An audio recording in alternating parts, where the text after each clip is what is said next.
यूं ही नहीं मैं बन जाता हूं। कुदरत के कोने कोने से खूबियां खोज लाता हूं। गुणवत्ता की गहराइयों का गोताखोर हूं मैं। यूं ही नहीं मैं रजनीगंधा बन जाता हूं। रॉ का अपना एक इतिहास है और सालों साल से रॉ देश के लिए काम कर रही है। रॉ का मतलब होता है रिसर्च एंड एनालिसिस विंग, जिसका गठन आज से 56 साल पहले हुआ था। 1968 में जब इंदिरा गांधी प्रधानमंत्री थी, तब उन्होंने नई खुफिया एजेंसी बनाने के लिए कहा था। इससे पहले सिर्फ एक फुल फ्लेजेड खुफिया एजेंसी इंटेलिजेंस ब्यूरो हुआ करती थी, यानी आईबी। लेकिन बाद में देश के लिए दूसरी फुल फ्लेजेड खुफिया एजेंसी की जरूरत महसूस की गई, जो विदेशों से भी जानकारी जुटा सके, जिसकी वजह से 1968 में रॉ अस्तित्व में आई, जिसे फॉरेन इंटेलिजेंस का काम मिला, यानी विदेशी धरती से जानकारी जुटाकर भारत की सुरक्षा में योगदान देने का। तो नरेंद्र मोदी ने रॉ को बनाया नहीं, और इसके पहले जो रॉ के एजेंट्स रहे वो भी देश के लिए खुफिया जानकारी जुटाते थे, कोवर्ट ऑपरेशन करते थे। उन्हें मटर छीलने के लिए हायर नहीं किया गया था। रॉ को बनाने की जरूरत क्यों महसूस हुई, इसका भी बैकग्राउंड बड़ा दिलचस्प है। रॉ को बनाने के 3 साल पहले भारत पाकिस्तान के बीच 1965 का युद्ध हुआ था। 1965 में भारत पाकिस्तान के बीच 22 दिन युद्ध चला। इस युद्ध में हमेशा की तरह पाकिस्तान पर भारत भारी पड़ा। लेकिन युद्ध में भारत को एक कमी महसूस हुई कि उसके पास पाकिस्तान से जुड़ी गुप्त जानकारियों की कमी थी। पाकिस्तान के पास हथियारों की बहुत कमी हो गई थी और उसे हथियार कहीं और से मिलने की संभावना भी नहीं थी, क्योंकि अमेरिका ने पाकिस्तान को हथियार देने पर रोक लगा दिया था। लेकिन भारत को यह गुप्त जानकारी सही समय पर नहीं मिल सकी कि पाकिस्तान के पास हथियारों की कमी हो गई। इस जानकारी के अभाव के बीच ही युद्ध विराम हो गया, और जिस दिन युद्ध विराम हुआ उस दिन तक पाकिस्तान के सारे हथियार खत्म हो चुके थे। अगर पाकिस्तान से जुड़ी सटीक जानकारी पहले मिल गई होती तो 1965 के युद्ध में भारत कहीं और बड़ी जीत हासिल करता और पाकिस्तान सरेंडर कर चुका होता। रॉ के पूर्व प्रमुख शंकरन नायर ने अपनी एक किताब में इसका जिक्र किया कि भारत को सटीक जानकारी इसलिए नहीं मिल पाई क्योंकि इसे जुटाने का काम नकारा जासूसों के पास था।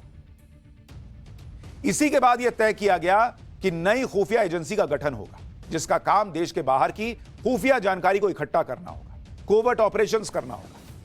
इसी में 1968 में आईबी के बेस्ट ऑफिसर्स और जासूसों को लेकर रॉ का गठन किया गया। रॉ के पहले चीफ RN काव थे, जो उस वक्त आईबी के डिप्टी डायरेक्टर हुआ करते थे। इसके अलावा शंकरन नायर को डिप्टी बनाया गया, जो बाद में रॉ के चीफ बने। तब आईबी में काम कर रहे 250 लोगों को सेलेक्ट करके रॉ में ट्रांसफर किया गया।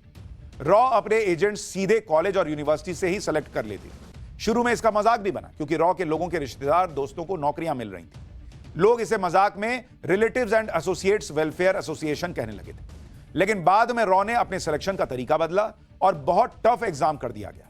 जैसे जैसे देश पर बाहरी खतरा बढ़ता गया, वैसे वैसे रॉ की जिम्मेदारियां भी बढ़ती चली गई। आज की डेट में रॉ देश की सुरक्षा के लिए सबसे अहम एजेंसी है और इसका दुनिया में नाम है।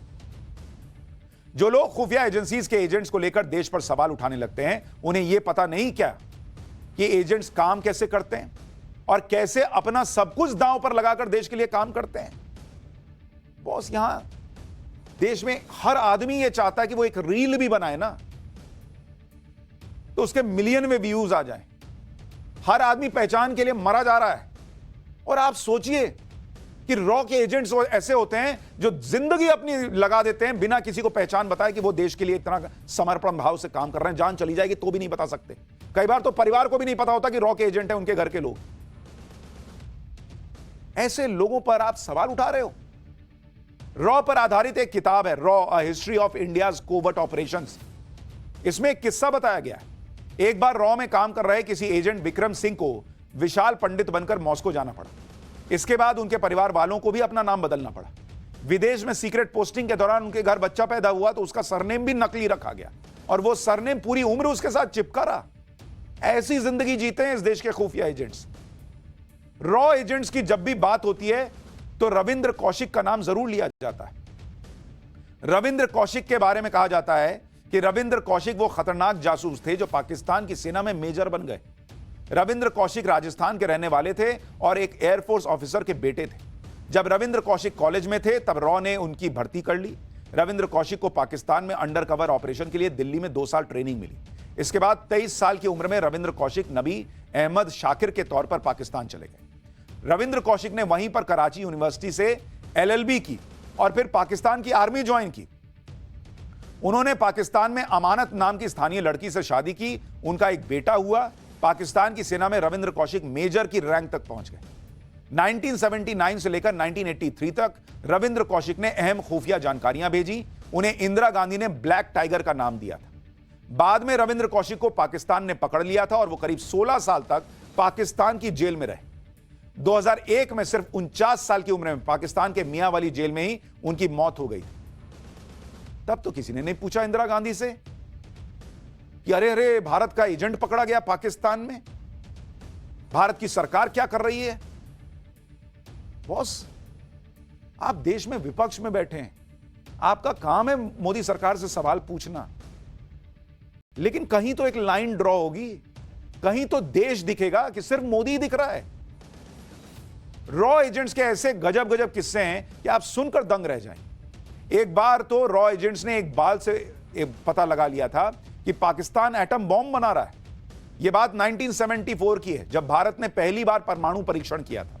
इसके बाद पाकिस्तान ने भी चोरी छुपे एटम बॉम्ब बनाने पर काम शुरू किया। इसका पता लगाने के लिए रॉ एजेंट्स को काम पर लगाया गया। अब वाहें यह थी कि पाकिस्तान पंजाब के कहूटा में परमाणु कार्यक्रम चला रहा है, लेकिन इसकी पुष्टि कैसे हो? इसके लिए रॉ ने पाकिस्तान में अपने नेटवर्क को एक्टिव किया। बहुत मुश्किल काम था, क्योंकि पाकिस्तान पूरी तरह से सीक्रेट तरीके से अपना परमाणु कार्यक्रम चला रहा था। वहां तक पहुंचना किसी और के लिए बेहद मुश्किल था। ऐसे में रॉ ने अपने ऑपरेशन के लिए अनोखा तरीका निकाला। रॉ एजेंट्स ने पाकिस्तान के कहूटा में एक नाई की दुकान का पता लगाया।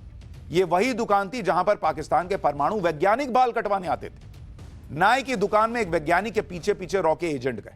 बाल कटवाने के बहाने उस वैज्ञानिक के कटे हुए बालों को चुपके से उठा लिया। इन बालों को किसी तरह से लैब टेस्ट के लिए भारत भेजा गया। जब टेस्ट की रिपोर्ट आई तो पाकिस्तानी वैज्ञानिक के बालों में रेडिएशन के अंश मिले। इससे भारत को पता चला कि पाकिस्तान एटम बॉम्ब बनाने में काम में लगा हुआ है। आप सोचिए कैसे ये लोग काम करते हैं, और आप उसको विलन बता रहे हो क्योंकि अमेरिका ने कह दिया।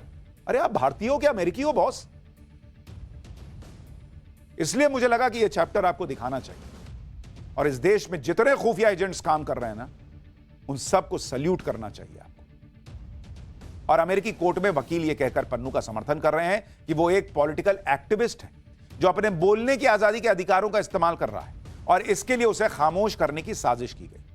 लेकिन हैरानी की बात यह है कि जिसे अमेरिका बोलने की आजादी कह रहा है, उसे दरअसल आतंकी हमले की धमकी कहना चाहिए, क्योंकि पन्नू आए दिन भारत को किसी ना किसी बात पर धमकाता है। कभी वो एयरपोर्ट तो कभी फ्लाइट को बम से उड़ाने की धमकी देता है, कभी वो भारत के प्रधानमंत्री को धमकी देता है, कभी देश की संसद पर हमले की धमकी देता है, कभी कनाडा में हिंदुओं को देश छोड़ने की धमकी देता है, कभी पंजाब तो कभी यूपी के सीएम योगी आदित्यनाथ को धमकी देता है, कभी राम मंदिर को लेकर धमकी देता है। साल 2020 में गृह मंत्रालय ने गुरपतवंत सिंह पन्नू को आतंकवादी घोषित किया था। गृह मंत्रालय के मुताबिक अमेरिका में रहने वाला पन्नू गैर कानूनी संस्था सिख फॉर जस्टिस का अहम सदस्य है। पन्नू सीमा पार और विदेशी धरती से आतंकवाद की विभिन्न घटनाओं में शामिल है। पन्नू राष्ट्र विरोधी गतिविधियों और खालिस्तान मूवमेंट में शामिल है और पंजाब में आतंकवाद को फिर से जिंदा करने की साजिश रच रहा है। इससे पहले गृह मंत्रालय ने 10 जुलाई 2019 को यूएपीए के तहत सिख फॉर जस्टिस संगठन पर प्रतिबंध लगाया था।